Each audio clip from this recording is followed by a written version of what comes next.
In the winter of 1891, in the city of Hartwell, the name Whitcomb meant something. It meant the largest steel and rail operation in the region, a family whose name appeared on the walls of the new concert hall and on the letterhead of every substantial bank in the county. It meant Eleanor Whitcomb, who wore her social authority like a garment she had been fitted for at birth, and Nathaniel Whitcomb, who was 34 years old and the heir to all of it, and Charles Whitcomb, who was the uncle and the man whose hand was in the accounts in ways that no one had yet examined closely enough to see. What the name Whitcomb did not mean, until the winter of 1891, was Anna Reed. Anna was 27 years old and had grown up in the part of Hartwell where the mill houses ran close together along the river. Her father had worked one of those mills, and he had died in it, in a machinery accident 3 years before, an accident the company had recorded as the result of worker inattention and had paid a settlement that kept the family quiet and the records sealed. Anna had been doing sums since she was 9 years old and keeping the household accounts since she was 14, and she had known since she was 20 that the settlement offered was a fraction of what the company's own safety records would have required had they been properly submitted. She had known this and had no power to do anything about it. She had kept the knowledge the way she kept everything inconvenient, precisely in a place she could find again. She was working as a ledger clerk in a small garment workshop on the east side of the city when she first saw the problem in the Whitcomb accounts. The workshop was one of 6 owned by Whitcomb Steel as ancillary investments, and when the quarter-end books came in, she had been the one to notice the freight charges, doubled since the previous year, charged on shipments that had not in fact doubled, logged against accounts that existed in the main company books but did not correspond to actual contracts she could trace. She brought this to the workshop manager. The workshop manager told her she had made an arithmetic error. She had not made an arithmetic error. She brought it again, written out clearly on 3 pages, and was told that complicated accounting decisions happened at levels above hers, and that she should not concern herself with matters she didn't understand. She understood perfectly.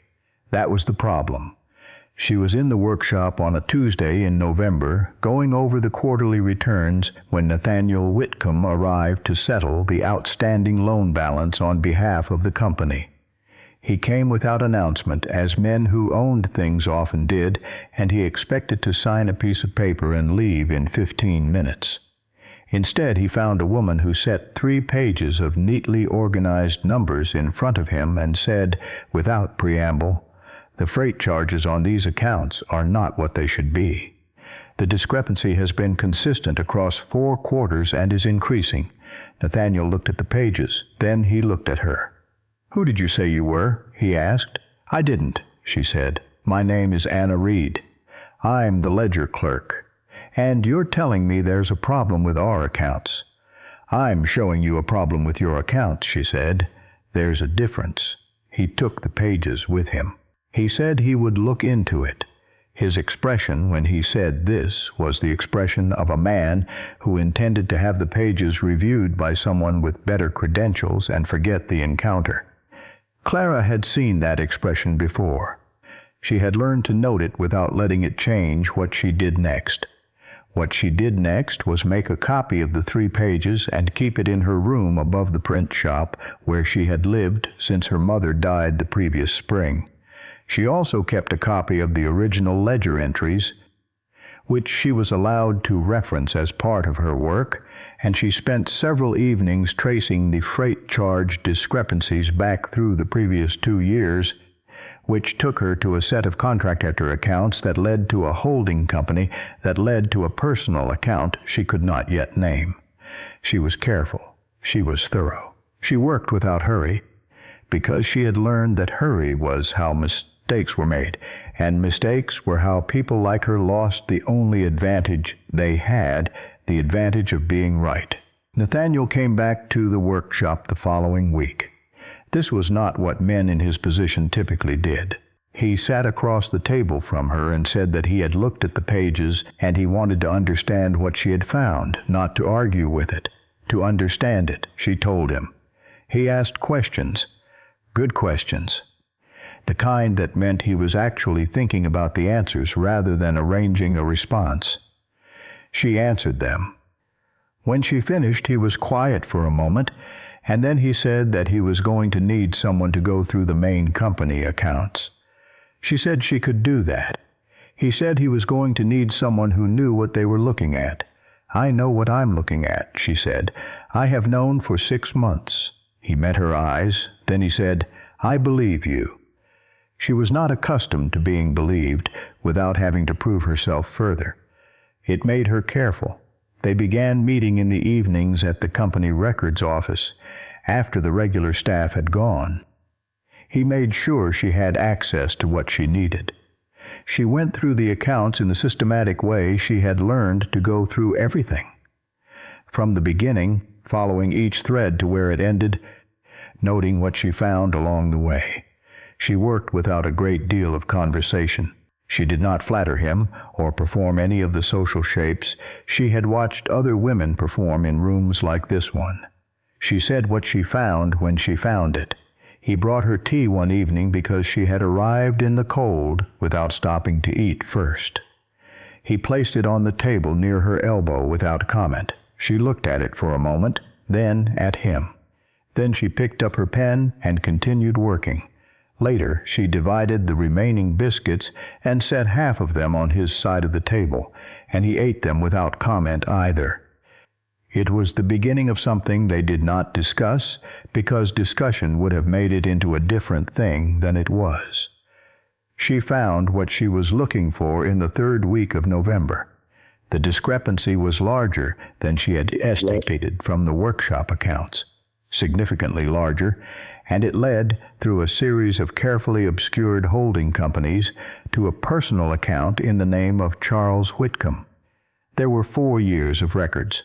There were falsified contracts, falsified freight charges, falsified insurance claims against mills that had never filed the incidents they were supposed to cover.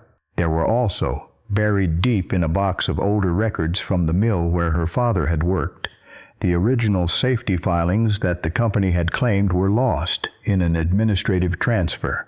They had not been lost. They had been misfiled deliberately, and the name on the transfer order was Charles Whitcomb. She sat with this for a long moment in the cold records room. Then she wrote it down precisely, added it to the documentation she had been building, and set the folder neatly on the table where Nathaniel would see it when he arrived. She said nothing when he read it. She watched him understand. He looked up at her when he was done.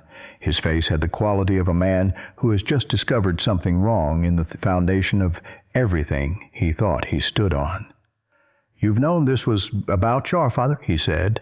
It was not a question. "I found it last week," she said. "I finished documenting it before I told you because I needed it to be complete before it was useful." He was quiet for a long time. "The settlement they offered your family," he said, "was calculated to prevent a proper investigation," she said. "Yes," another silence. "Anna," he said, "I'm sorry." "I know," she said. "She did not say it the way you said it when you meant nothing by it. She said it the way you said it when you meant precisely that. I know, and the knowledge is sufficient." The evening Eleanor Whitcomb invited Anna to dinner was not comfortable for anyone involved. Eleanor had the social instincts of a woman who had never had to wonder whether she belonged somewhere, and she exercised them against Anna with the precise gentleness of a woman who understood that open cruelty left marks while gentleness left none. She asked about Anna's family, which was the same as asking about the absence of one. She asked about Anna's education, which was the same as noting its limits. She asked about Anna's current position, and when Anna answered, Eleanor smiled with the particular warmth reserved for people who had said something touchingly naive, and then she turned to Nathaniel at the end of the table, where he had been quiet, and said, "She's not without qualities. Nathan, I understand why you found her useful." Nathaniel set down his fork. The silence at the table had a quality to it. "She's not useful," he said. "She's right." Eleanor looked at him. "About the accounts," he continued, "about the freight charges, the insurance records, the safety filings from the Hartwell mill. She's been right about all of it for 6 months, and I've spent the last 3 weeks confirming everything she showed me." He paused. "And about Father's settlement to the Reed family, which is what I understand you are really asking about." The silence changed. Anna looked at her hands on the table. Not down from shame, she was not ashamed. She was being careful, because the room was one she had no experience of, and she had learned that carefulness was what kept precision possible. The dinner ended early. Eleanor said little. Nathaniel drove Anna home himself, which was not what one did, and on the way he did not say anything about the evening, and neither did she. When they arrived at her building, he said he was going to need to act on what she had documented, and he wanted her to know that before he did. She said she understood. He said the documentation of her father's case would be part of it. She said she understood that too. He said, "Is there anything you want from me before I do this?" She thought about it. Then she said, "I want my father's name in the corrected record, not in a private settlement, in the public record." He said, "I'll make sure of it." Charles Whitcomb was removed from the board in January following an audit conducted by 3 external accountants, brought in by Nathaniel specifically, so that no part of the process could later be attributed to family interest.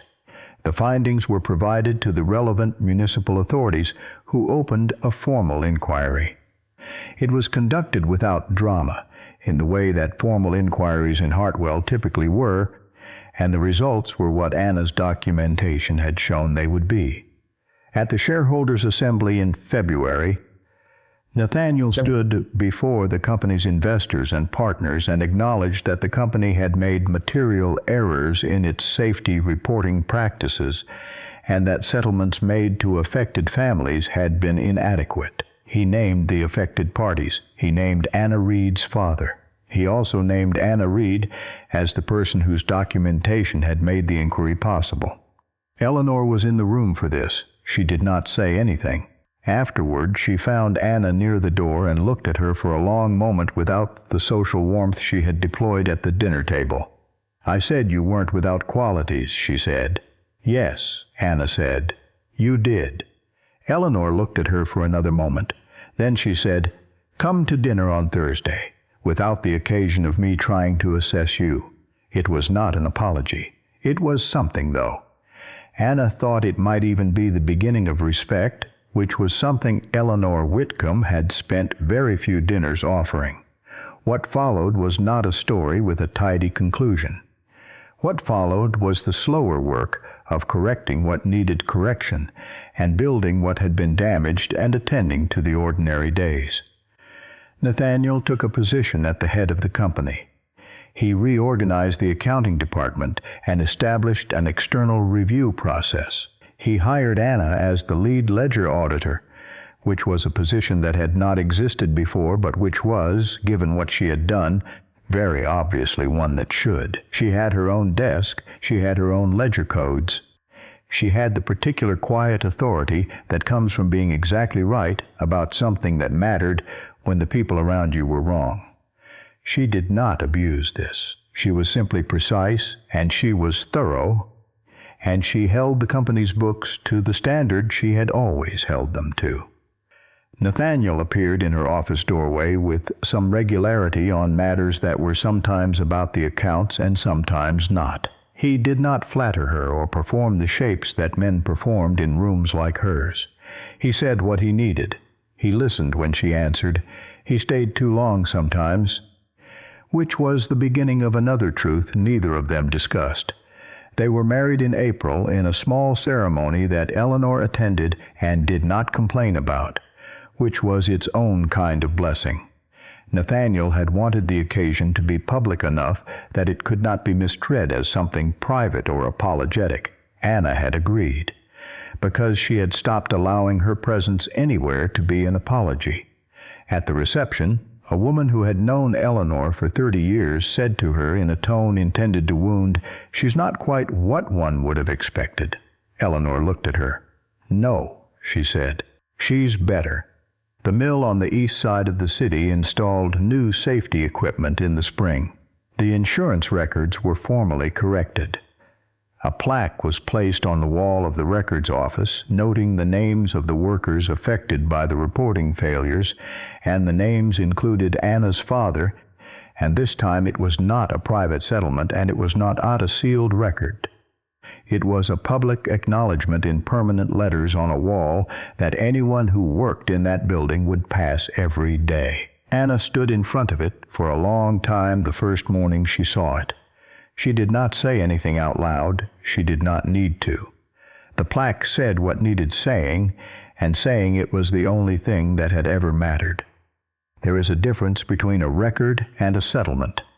A settlement is what you give someone to make them quiet. A record is what you write when you intend the truth to be findable. Anna Reed had known this difference from the time she was old enough to understand ledgers, and she had spent 6 months making sure the difference was in the books where it belonged. Not because someone powerful had believed her, because she had been right and the evidence was documented. And the two things together were sufficient. They had always been sufficient. It had taken this long only because no one had been looking. Thank you for watching. This channel is no longer supported by ads, and these stories continue because people believe they matter.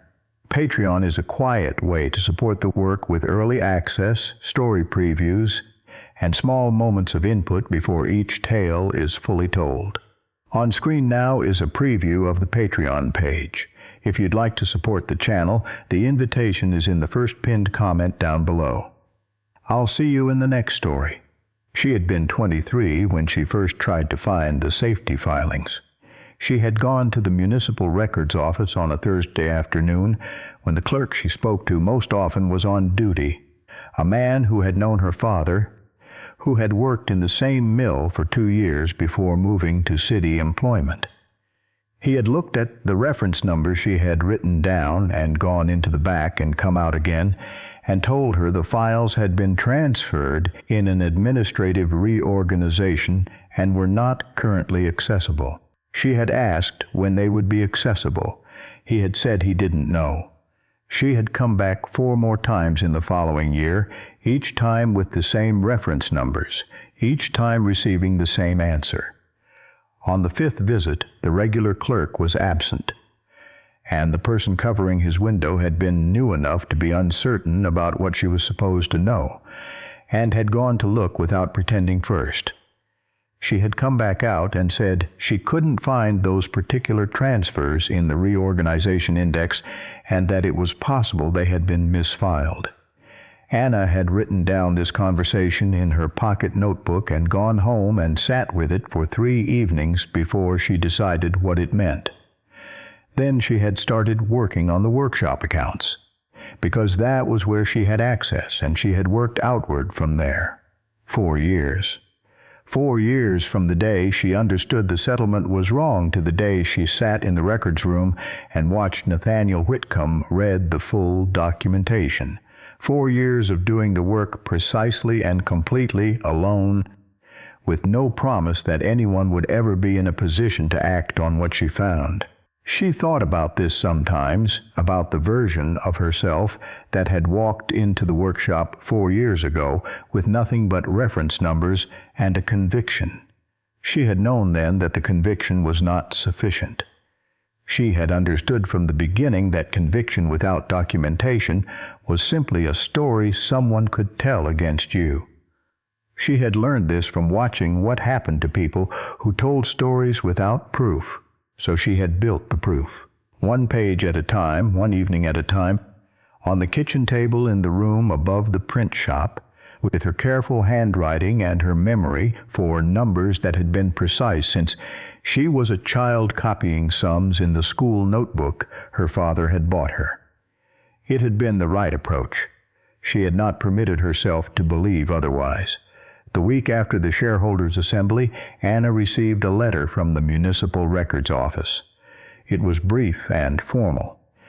The safety filings for the Hartwell mill were now available for inspection, having been located in the reorganization archive.